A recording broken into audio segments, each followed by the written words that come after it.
जब मेरे माता पिता ने मेरा रिश्ता शिवम के साथ तय किया था तो सब लड़कियों की तरह मैं भी बहुत खुश थी और बहुत सारे सपने अपनी आंखों में सजाए हुए थी। मैं शिवम से सिर्फ एक ही बार मिली थी जब वह मुझे मेरे घर पर देखने आया था और वो पहली नजर में ही मेरे दिल में उतर गया था। लेकिन आज मेरी उससे मुलाकात होने वाली थी क्योंकि आज हमारी शादी की पहली रात थी और मैं दुल्हन बनकर अपने कमरे में बैठी शिवम का इंतजार कर रही थी। मैंने अपने कमरे के चारों तरफ नजर दौड़ाकर देखा तो मेरा कमरा हर तरफ फूलों से सजा हुआ था और मेरे पूरे कमरे में खुशबू ही खुशबू थी। यह देखकर मुझे बहुत खुशी हो रही थी कि मैं कितनी खुशनसीब हूँ कि मुझे इतना चाहने वाला पति मिला है जिसने मेरी राहों में फूल बिछा दिए। मैं अपने और शिवम के बारे में सोचकर बहुत खुश हो रही थी कि अचानक मुझे किसी के रोने की चीखने की आवाज आने लगी। रोने की आवाज से मैं पूरी तरह से सहम गई थी। कुछ समय पहले मैं अपने सपनों में खोई हुई थी, अपनी एक अलग ही दुनिया बना रही थी, लेकिन इस रोने की आवाज ने तो जैसे मुझे सपने से जगाकर रख दिया था। पता नहीं मेरे ससुराल में क्या बात हुई थी जो किसी औरत की रोने की आवाज इतनी तेज आ रही थी। रोने की आवाजें सुनकर मेरा कमरे में रहना मुश्किल हो रहा था। मेरा दिल घबराने लगा था। मैं सोच रही थी कि बाहर जाकर देखूं आखिर माजरा क्या है, लेकिन मैं ऐसे बाहर नहीं जा सकती थी। मैं नई दुल्हन थी जो शादी के जोड़े में अपने पति का इंतजार कर रही थी। इतने में मेरे पति मेरे कमरे में आया और जब उसने मुझे दुल्हन के जोड़े में देखा तो मुझे देखता ही रह गया। वो मेरे पास आकर बैठा और मेरे हाथ पकड़कर मुझसे कहने लगा, तुम कितनी खूबसूरत लग रही हो और इस लाल जोड़े में तो तुम किसी परी से कम नहीं लग रही। वह लगातार मेरी तारीफें किए जा रहा था, लेकिन मुझे उसकी रोने की आवाज से घबराहट हो रही थी। मेरे चेहरे पर परेशानी को देखकर मेरा पति समझ गया कि मैं क्या सोच रही हूँ। तब मेरे पति ने कहा, तुम परेशान मत हो, इस घर में सब अपनी मर्जी से जीते हैं और तुम्हें किसी के बीच बोलने की जरूरत नहीं है। मैंने अपने पति को हैरत से देखते हुए पूछा, यह कौन औरत है जो इतनी जोर जोर से रो रही है? मेरे पति ने बताया कि वह मेरी देवरानी है और वह रोज रात को ऐसे ही रोती है। दरअसल मेरे देवर की शादी पहले हो गई थी। मेरे पति मेरी सास के बड़े बेटे थे और इसलिए घर की सारी जिम्मेदारी उन्हीं पर थी। मेरे पति ने कहा कि उन दोनों पति पत्नी का आपस का मामला है, तुम इस पर ध्यान मत दो, तुम सिर्फ मुझ पर ध्यान दो। आज हमारी शादी की पहली रात है, तुम्हें सिर्फ मेरे बारे में सोचना चाहिए।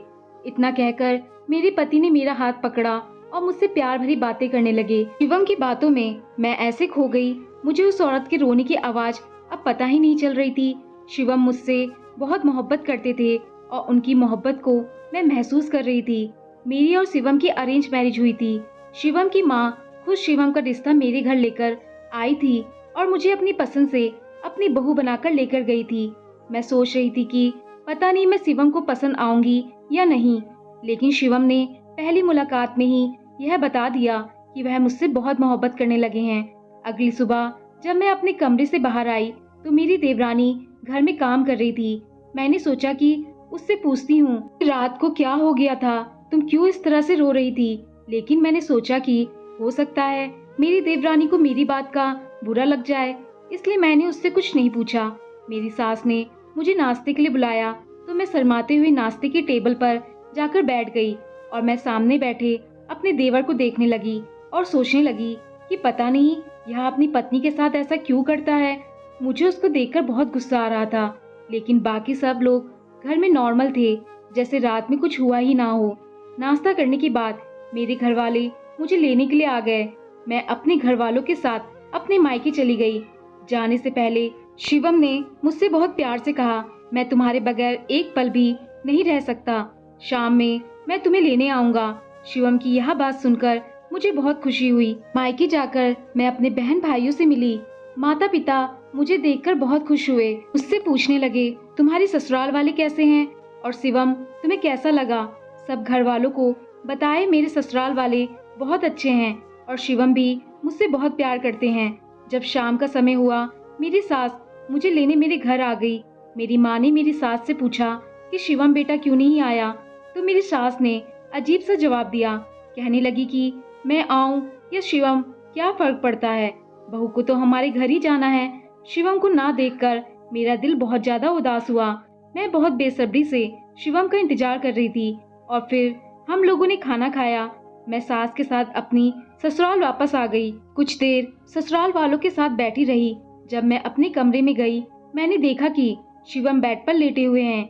यह देखकर मैंने गुस्से से शिवम से पूछा, मुझे लेने आप क्यों नहीं आए? शिवम ने कहा कि हमारे घर का यही दस्तूर है। यह कहकर शिवम ने मुझे अपनी तरफ खींच लिया। मैंने शिवम से कहा कि छोड़िए, मुझे आपसे बात नहीं करनी। शिवम ने मुझसे कहा कि तुम मुझसे नाराज हो, मैं तुम्हारी नाराजगी दूर किए देता हूँ। फिर शिवम मुझसे प्यार भरी बातें करने लगे। मुझसे कहने लगे कि मेरे बिना उनका दिल नहीं लग रहा, कि वो मेरा बेसब्री से इंतजार कर रहे थे। हम बातें कर ही रहे थे, फिर से मेरी देवरानी की रोने की आवाज आने लगी।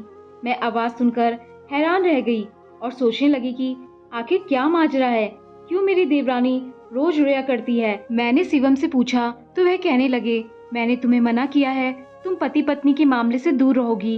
वह कुछ भी करे, हमें उनसे क्या, तुम सिर्फ मेरे ऊपर ध्यान दो। लेकिन मैं उस आवाज को इग्नोर नहीं कर पा रही थी। यही सोचते सोचते मैं सो गई। फिर अगली सुबह जब मैं उठी तो मेरी तबीयत कुछ ठीक नहीं लग रही थी। फिर भी मैं तैयार होकर नाश्ते के लिए बाहर आ गई। जब मैं बाहर आई तो कल की तरह आज भी मेरी देवरानी सबके लिए नाश्ता बना रही थी। मेरी सास मेरी देवरानी को किसी बात पर डांट रही थी। देवर भी वही बैठा था, सब कुछ सुन रहा था, लेकिन उसने अपनी माँ से कुछ नहीं कहा। मेरी शादी को 2 हफ्ते हो गए, लेकिन शिवम और मैं एक साथ बैठकर खाना भी नहीं खाते थे। पति पत्नी का साथ बैठकर खाना गलत समझा जाता था। मेरी ससुराल के नियम बहुत अजीब थे। मैं सास के सामने बात भी नहीं कर सकती थी, क्योंकि शिव ने मुझे सख्ती से मना किया हुआ था। शिवम भी अपनी माँ के सामने मुझसे उखड़े उखड़े रहते थे और कमरे में आते ही ऐसा प्यार बरसाते जैसे उनकी जिंदगी में मेरे अलावा कोई और हो ही ना। जब मैं शिवम से कहीं बाहर जाने को कहती, शिवम साफ साफ मुझे मना कर देता। उनकी यह बात बहुत अजीब लगती थी। एक दिन मेरी दोस्त मेरे घर आई और मेरी सास से पूछकर मुझे अपने साथ बाजार ले गई। मैंने बाजार में जाकर देखा तो शिवम मेरा इंतजार कर रहे थे। वहाँ शिवम मुझे घुमाने ले गए। हम सारा दिन घूमते रहे। हमने रात का खाना भी साथ में बाहर खाया। शिवम ने मुझे मेरी दोस्त के घर छोड़ दिया और मैं अपने दोस्त के साथ ही अपने ससुराल वापस आ गई। मुझे शिवम की यह बात समझ नहीं आई। शिवम ने मुझसे मना किया था किसी को इस बारे में कुछ ना बताऊं। मैंने भी ऐसा ही किया, कुछ नहीं बताया। मेरी सास मुझसे और शिवम से बहुत खुश थी, कभी भी मुझसे कुछ नहीं कहती थी। लेकिन मेरी देवरानी से वह हमेशा नाराज रहती और उसे ताने देती रहती थी। रोज रात को मेरी देवरानी के रोने की आवाज आती और मैं उस आवाज में खो जाती। जब शिवम मेरा उदास चेहरा देखते तो मुझसे नाराज होकर कहते कि तुम क्यों इस आवाज की तरफ ध्यान देती हो। मैंने शिवम से कहा, अपने भाई से बात क्यों नहीं करते? उन दोनों पति पत्नी का जो भी झगड़ा है, आखिर बात करके इस झगड़े को खत्म करे। शिवम ने मुझसे कहा, मुझे कोई जरूरत नहीं है उन दोनों के बीच में बोलने की, और माँ इस घर की बड़ी है, माँ देख लेगी क्या करना है और क्या नहीं। मैंने भी सोचा कि शिवम ठीक कह रहे हैं, आखिर माँ को यह सब देखना चाहिए और उनकी जो भी लड़ाई है वह खत्म करवानी चाहिए। मैं जब भी अपने देवर को देखती मुझे उस पर बहुत गुस्सा आता और मैं सोचती कि दोनों भाइयों में जमीन आसमान का अंतर है। एक ये है जो अपनी बीवी पर इतना जुल्म करता है, उसे मारता पीटता है, और एक मेरे पति हैं जो मुझ पर जान छिड़कते हैं, मेरे लिए कुछ भी करने को तैयार हैं, मुझे अपनी पलकों पर बिठाकर रखते हैं। और यह ना जाने क्यों अपनी पत्नी पर इतना जुल्म करता है और इसकी पत्नी बेचारी इससे कुछ नहीं कहती। एक दिन शिवम ने मुझसे कहा कि वह अपनी दोस्त की शादी में जा रहे हैं। मैंने शिवम से कहा कि मैं भी तुम्हारे साथ चलूंगी, पर शिवम ने मुझसे कहा, हमारे यहाँ घर की बहू दोस्तों की शादी में नहीं जाती। यह सुनकर मैं खामोश हो गई और शिवम अकेले अपने दोस्त की शादी में चले गए।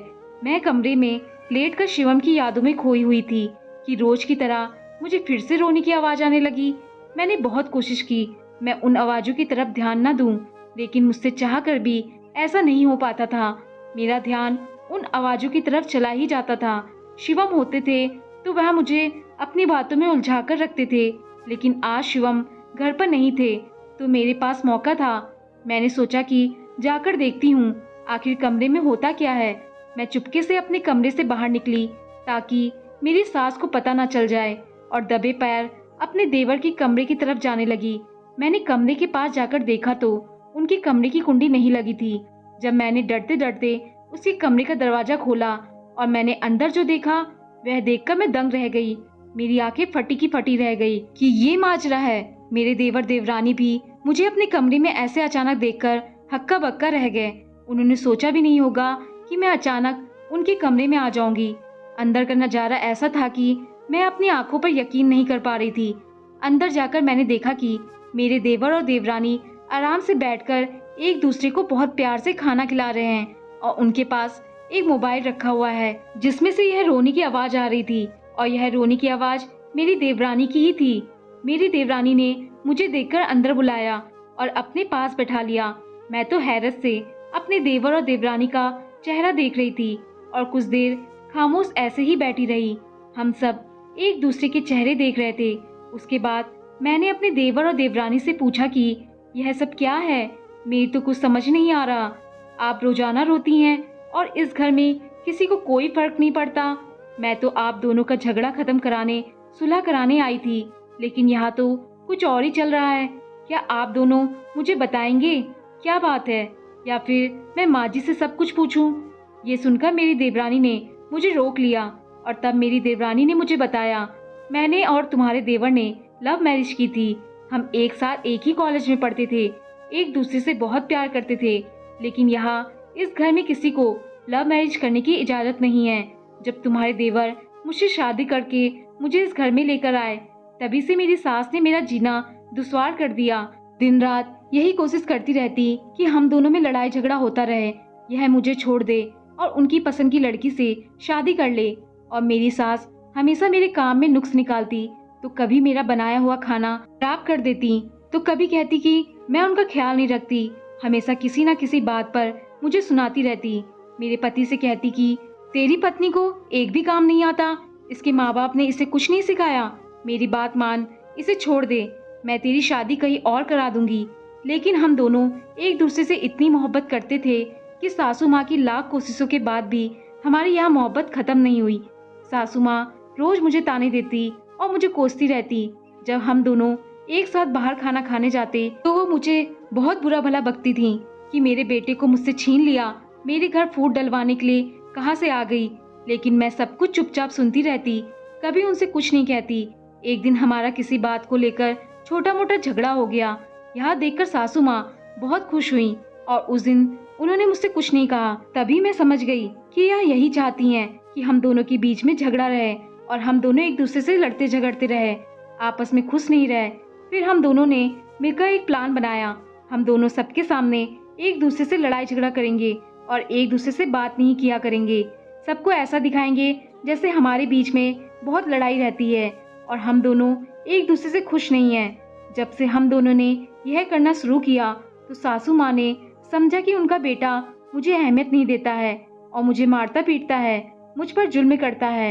यह सोचकर वह बहुत खुश होती और मुझे उन्होंने ताने देने भी बंद कर दिए। तब से हमने यही करना शुरू कर दिया। हम सबके सामने ऐसे रहते जैसे हम दोनों एक दूसरे से खुश नहीं हैं, लेकिन हम दोनों एक दूसरे से बहुत खुश हैं और हम एक दूसरे से बहुत मोहब्बत करते हैं, एक दूसरे के बिना नहीं जी सकते। शिवम को भी सब कुछ पता है और वो समझदार है, इसलिए वह माँ के सामने तुमसे कोई बात नहीं करता, ना ही माँ की किसी बात का उल्टा जवाब देता है। क्योंकि अगर माँ को पता चल गया कि वह तुमसे खुश है और तुम्हें खुश रखता है तो वो तुम्हारा भी जीना दुश्वार कर देंगी। यह सब सुनकर मैं बहुत खुश हुई और मैंने अपनी देवरानी को अपने गले से लगा लिया। फिर मैं अपने कमरे में वापस आ गई। देर रात जब शिवम वापस आए तो वह मेरे लिए बर्गर लेकर आए। आज मैंने यह बात नोटिस की, शिवम जब भी मेरे लिए कुछ लेकर आते थे तो छुपा कर लाते थे। शिवम ने मुझे आकर हक किया और मैं मुस्कुरा रही थी। मैं दिल ही दिल में यह सोच रही थी कि माँ भी ऐसी होती है जो बेटी की खुशी में खुश नहीं रह सकती। जब माँ ऐसी हो तो बेटे को कोई ना कोई राह निकालनी पड़ती है। इसलिए दोनों भाइयों ने बीच का रास्ता चुना। वह अपनी माँ के सामने माँ की मर्जी से रहते ताकि माँ खुश रहे और कमरे में पत्नी को भी खुश रखते हैं। कभी कभी रिश्तों को बचाने के लिए हमें ऐसा कदम उठाना पड़ता है। दोस्तों, आपको कहानी पसंद आई हो तो लाइक, शेयर और कमेंट जरूर करें और चैनल पर नए आए हैं तो चैनल को सब्सक्राइब करना ना भूलें। धन्यवाद।